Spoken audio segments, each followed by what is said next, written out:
New evidence. Expert evaluations of the damaging effects of Cameron's experimentation upon plaintiffs. In addition to Leon Salzman and Robert J. Lifton, 4 other psychiatrists agreed to appear as expert witnesses for our clients: Paul Turmanson, David Joseph, Brian Boyle, and Harvey Weinstein. After reviewing the medical records, and later interviewing the former Cameron patients, each of these experts provided compelling testimony of the damaging impact of the CIA-funded experiments. 34. Concerning plaintiff Robert Logie, Dr. Turmanson provided that following assessment in his sworn affidavit to the court. Instead of standard treatment, Mr. Logie underwent a series of experimental, highly controversial procedures. Mr. Logie was not a suitable subject for any one of the experimental procedures he was subjected to, if, indeed, anyone would be suited for such procedures. Most certainly, no one would be suitable to the type of experimental procedures used at Talent Memorial Institute at that time, unless they had volunteered to undergo those experimental procedures. As Drive Turmanson explained, after the experiments, Mr. Logie's existence could best be termed marginal. He managed to function, work, and exist, but barely, and the injurious effects continue to this day. It may be there is some basic disturbance of his sleep mechanism. Or it appears more likely that, after the very traumatic treatments he experienced while asleep, he has an unconscious resistance to sleep. Concerning plaintiff Levius Cutler, Dr. Joseph concluded that the departing with intensive electroshock, psychic driving, prolonged drug-induced sleep, and the administration of nitrous oxide that Mrs. Stadler underwent were not accepted forms of treatment, then or now, but were clearly experimental, and that those procedures would have resulted in significant disorganization, confusion, and psychological impairment. Dr. Joseph also concluded that plaintiff Jacqueline was exposed to non-standard experimental procedures, and that the combination of experimental procedures that Mrs. Hooter was exposed to at the Talent Memorial Institute would have resulted in significant disorganization, confusion, and psychological impairment. And, as to both plaintiffs Hoover and Stadler, Dr. Joseph concluded it was clearly irresponsible and unethical, both then and now, to use procedures without obtaining a separate voluntary consent to undergo experimental procedures. Drive. Boyle concluded concerning plaintiff Jean Charles Page that nothing in Mr. Page's medical records indicates that he was a candidate for any of these procedures, which were not accepted forms of treatment but were clearly experimental procedures. Dr. Boyle continued in his affidavit: the harsh physical procedures, high doses of drugs, and the experimental techniques used on Mr. Page would inevitably cause injury to his mental and physical health. Drive. Boyle also reviewed the case of plaintiff Rita Zimmerman, who was depatterned through a total of 30 electroshocks, underwent 56 days of prolonged drug-induced sleep, received 14 days of negative psychic driving, and 18 days of positive psychic driving. He concluded that Mrs. Zimmerman was not a candidate for electroshock therapy, much less the intensive departing procedures that were so disruptive as to leave her incontinent as to bladder and bowel. The intensive electroshocks that were used to depattern Mrs.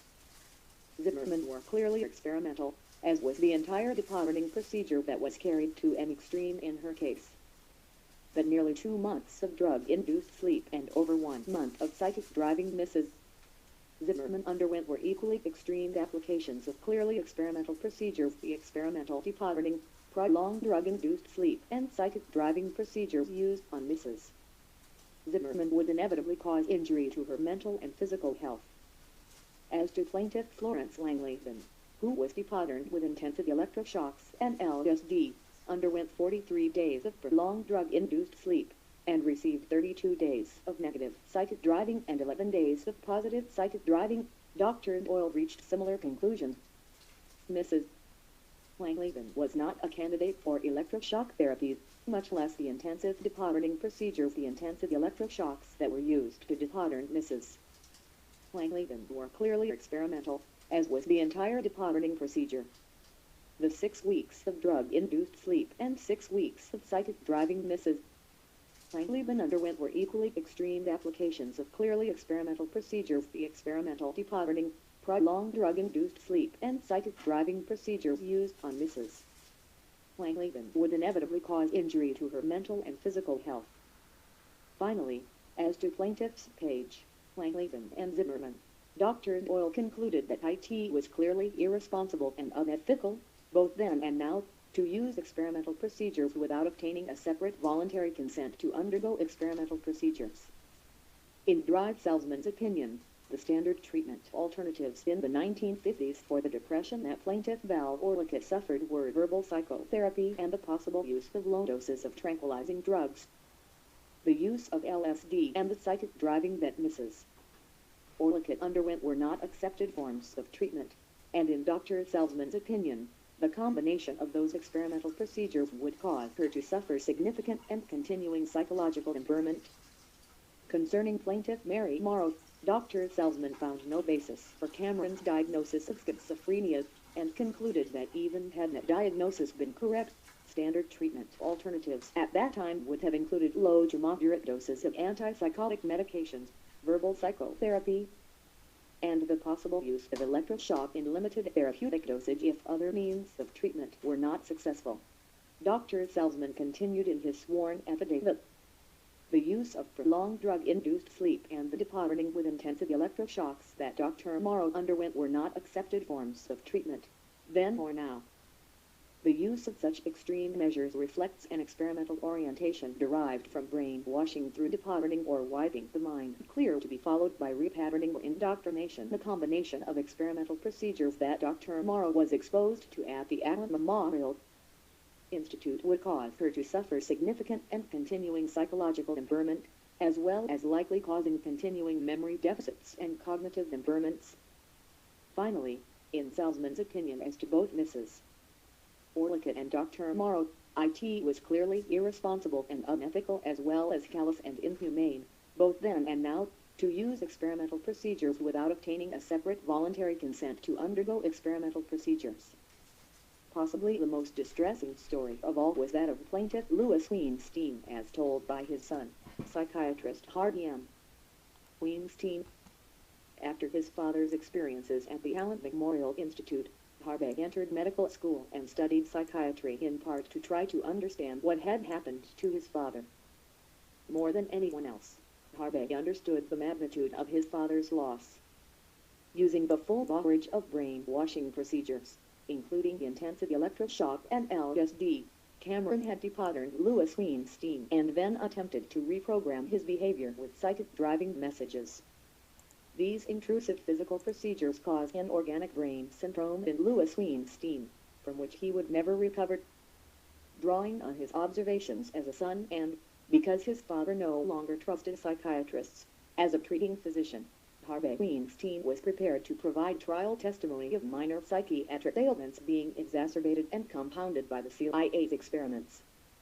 Dr. Weinstein's sworn affidavit to the court bore witness to the harrowing experiments and their tragic aftermath, which converted the life of success, happiness and family warmth into so much human wreckage. Forcing an effort to exclude Dr. Weinstein's testimony on grounds of bias, we asked Drs. Joseph and Boyle to review his findings, which they were able to corroborate cold-heartedly.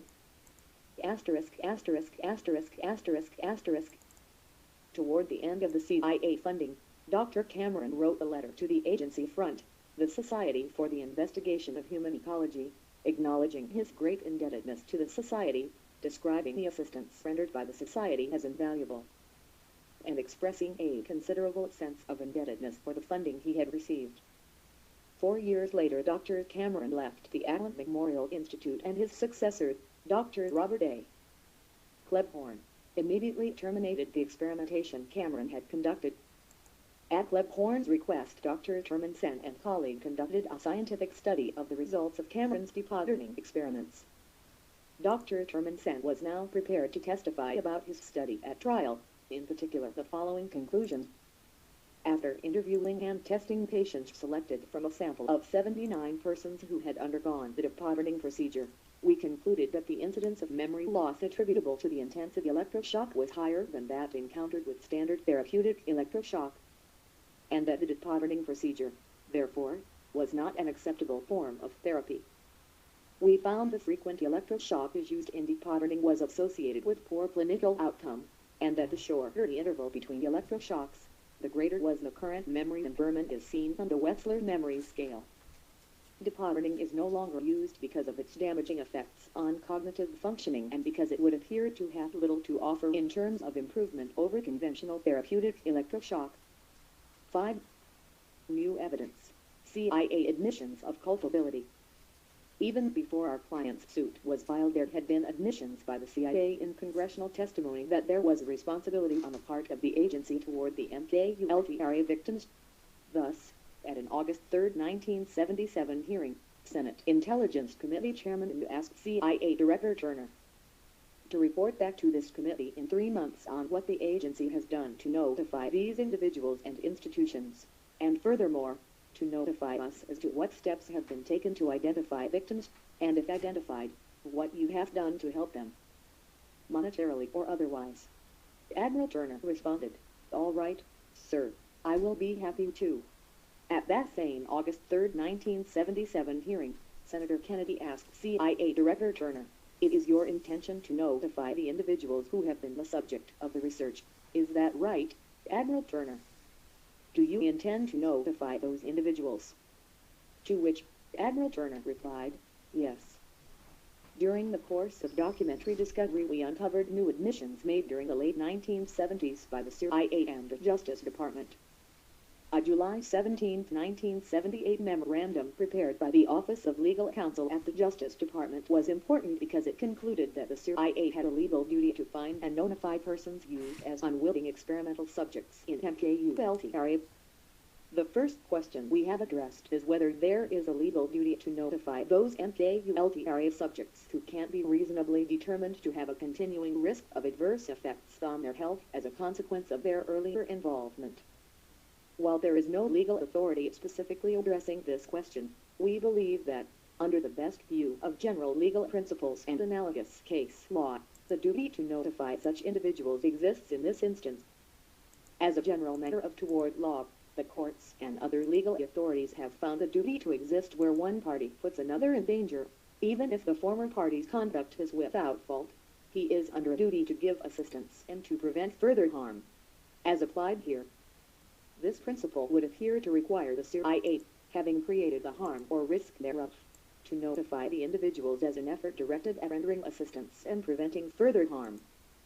Despite Admiral Turner's earlier promise and the just-quoted authoritative Justice Department legal opinion, the CIA failed to notify any of our clients of their unwilling participation in the CIA-funded experiments at Allen Memorial. An even more important set of admissions was also secured in documentary discovery, an October 31, 1978 memorandum by Assistant CIA General Counsel William Allard, which specifically assessed the agency's involvement in a Montreal experiment and concluded, "The substantial funds flowing from this agency to McGill in support of the project subsequent to 1956 would appear to preclude the determination that this agency was minimally involved within the meaning of the Department of Justice guidance on this point." The use of the drugs identified and particularly intensive electroshocks as part of the methodology suggests that long-term after-effects may have been involved. Also, because the patients selected were almost entirely those suffering from extremely long-term and intractable psychoneurotic conditions, it is doubtful that any meaningful form of consent is involved in this case. But even more productive were oral depositions.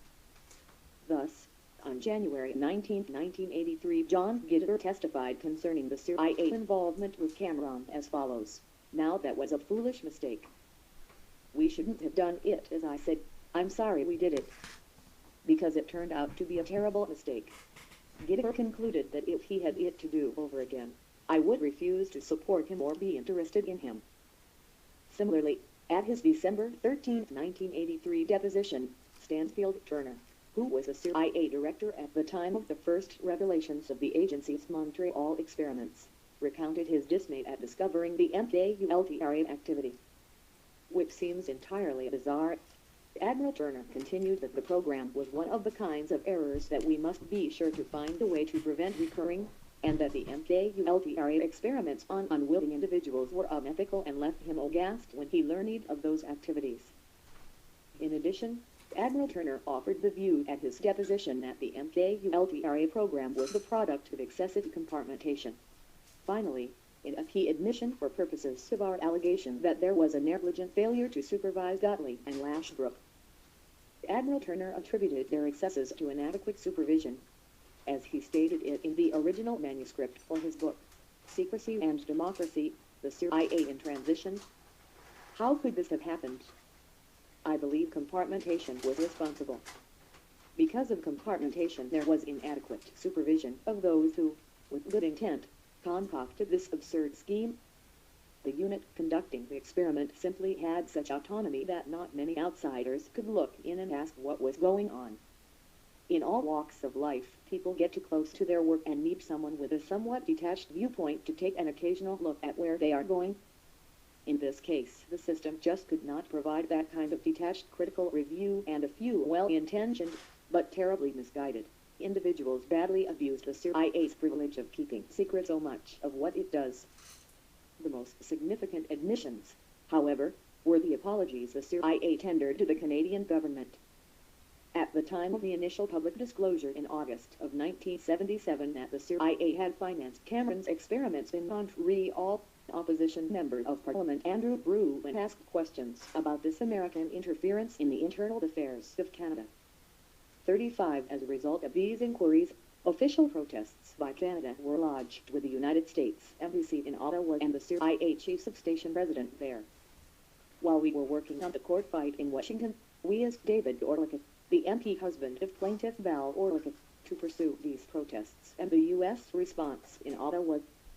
In reply to David's inquiries, the Canadian government stated that as a result of its protests, unnamed U.S. representatives had expressed regret for the CIA funding of Cameron and had offered assurances that such activities would not occur again. These apologies could potentially break the case wide open. As official statements by diplomatic representatives of the United States, they were clearly authoritative admissions that could be used in court. Politically, the apologies also put the CIA in an untenable situation in Canada. How could the U.S. contrition expressed in the apologies be reconciled with the CIA's refusal to aid its Canadian victims? Then they later came forward. Additionally, the information that David Orlikov had secured was obviously only part of the story of the apologies. The U.S. representatives in Ottawa had obviously been briefed on the MKULTRA program and told what to say. Both sides doubtless had notes, correspondence, and memoranda concerning their discussions. All of these were potential sources of additional, detailed admissions that could bring the case to a rapid conclusion. Faced with further damaging admissions, the CIA response was to suppress the additional documentation of the apologies by asserting that disclosure would damage U.S. national security, and to fight disclosure of Canadian documents through diplomatic channels. The few sanitized U.S. State Department documents we obtained in discovery and those of the Canadian government that David Orlikov helped us secure through the Canadian Access to Information Act confirmed that from 1977 to 1979 there had been a series of discussions between Canada and the United States in which the apologies were made. 36 It was also increasingly clear that the unnamed U.S. representatives in Ottawa who had apologized included the CIA chiefs of station at our embassy there. This made the apologies even more valuable coming as they did from the CIA itself. J. Peter Tell soon provided public identifications of these CIA officers in Canada. Published press articles had years ago revealed that Stacey B. Halse was the CIA's Ottawa chief of station in 1977 and that he had been succeeded by John Kenneth Noss in 1978. Both men had since returned to the Washington area. We contacted both Halse and Noss, told them about the suit by the Canadian victims of MKULTRA, and asked them to schedule the deposition. Neither man objected to appearing and testifying, although the now retired Halse, whose deposition we wanted to take first, stated that he was undergoing an oral biopsy in the next few days, and asked if he could contact us in a few weeks to schedule the deposition after he had recovered and had received the results of his medical tests. We agreed to this request, and about 2 weeks later Halse called to schedule the deposition, volunteering that he was willing to appear as soon as the next day. It looked like the whole story about the apologies was within reach. The CIA's desperate scramble to prevent this deposition was a monumental confirmation of the renewed arrogance of the agency. Upon receiving the notice for the agreed-upon deposition, The CIA intervened, forced its representation upon Hulse and, in violation of normal court rules, instructed him that he was not to appear. The result was the same when we subpoenaed Nos. Over the succeeding months we unsuccessfully sought a court order compelling the testimony of these publicly identified CIA officials, refusing even to confirm or deny the published facts that Hulse and Nos had worked for the agency. The CIA asserted that there was no question that we could ask either man that was not shielded by the national security privilege, with the CIA offering in camera ex parte affidavits that we were not allowed to see, much less rebut. Our effort to obtain this potentially critical testimony failed. 37. Despite the refusal of the agency to allow depositions of the officials who delivered the apologies, after questions were raised in Parliament by our allies, Prime Minister Brian Mulroney agreed that we would be allowed to take the testimony of the Canadian official who received the apologies. John G. Ewen, Director General of the Canadian Bureau of Security and Intelligence Liaison, testified that on September 26, 1977, he received an apology for the agency's actions. But, when the CIA lawyers in attendance objected to our further question, the Canadian Justice Department attorney for Ewen instructed him not to confirm that Stacey Hulse had made the apologies or provide any information of any sort. This Canadian government acquiescence in the CIA's cover-up of the apologies produced a farcical deposition transcript that was of limited evidentiary value. At one point, in response to our question, Ewen was reduced to reading statements made by his minister in the Canadian House of Commons. After hours of questioning, Ewen testified that Mr. Anonymous had expressed regret that this should have happened without the knowledge of the Canadian government, and he expressed regret at the nature of the program. No matter what we asked, that was all Ewen was permitted to say. The Canadian government allowed pressure from the CIA to outweigh the interests of its own citizens, even a member of Parliament. 21. That the MKULTRA records were destroyed to conceal the wrongdoing of Helms and Gottlieb was confirmed by the fact the others in the agency, Gottlieb's deputy and the chief of the CIA Records Center, had tried unsuccessfully to prevent the destruction. Our efforts to learn the identities of these individuals and to obtain their testimony were defeated by the CIA's refusal to allow depositions on spurious national security grounds. 22. At a February 7, 1973 hearing, Helms was a sworn witness and gave the following testimony. Senator Symington, did you try in the Central Intelligence Agency to overthrow the government of Chile? Mr. Helms, no, sir. Senator Symington, did you have money passed to the opponents of Allende? Mr. Helms, no, sir. Senator Symington, so the stories you were involved in that war are wrong? Mr. Helms, yes, sir. I said to Senator Fulbright many months ago that if the agency had really gotten in behind the other candidates and spent a lot of money and so forth, the election might have come out differently. Allende was shot to death in the coup d'etat that installed the murderous Pinochet dictatorship. 23. This celebration, where Helms was greeted with a standing ovation, is recounted in Thomas Power's comprehensive, although unauthorized, biography of Richard Helms. T. Powers, the man who kept the secrets, Richard Helms, Embassy IA 304-06 1979. 24 others outside the CIA completed the destruction of documents. For example, when we deposed attorney Duncan Cameron, he admitted destroying certain files which his father had taken when leaving Allen Memorial, even though lawsuits were pending against Dr. Cameron's estate at that time. Our research likewise detected no trace of Cameron's CIA connection in the records of the Allen Memorial Institute or the archives of the Cornell University Medical Center, which provided cover for the front organization that served as a conduit for the agency's funding of the experimentation at the Allen Memorial Institute. 25. Concealment was so totally even inside the CIA that Gottlieb's assistant John Gitter swore at his deposition that he was not informed of the Olsen death, and therefore was not in a position to warn Cameron of the dangers inherent in experimenting with LSD.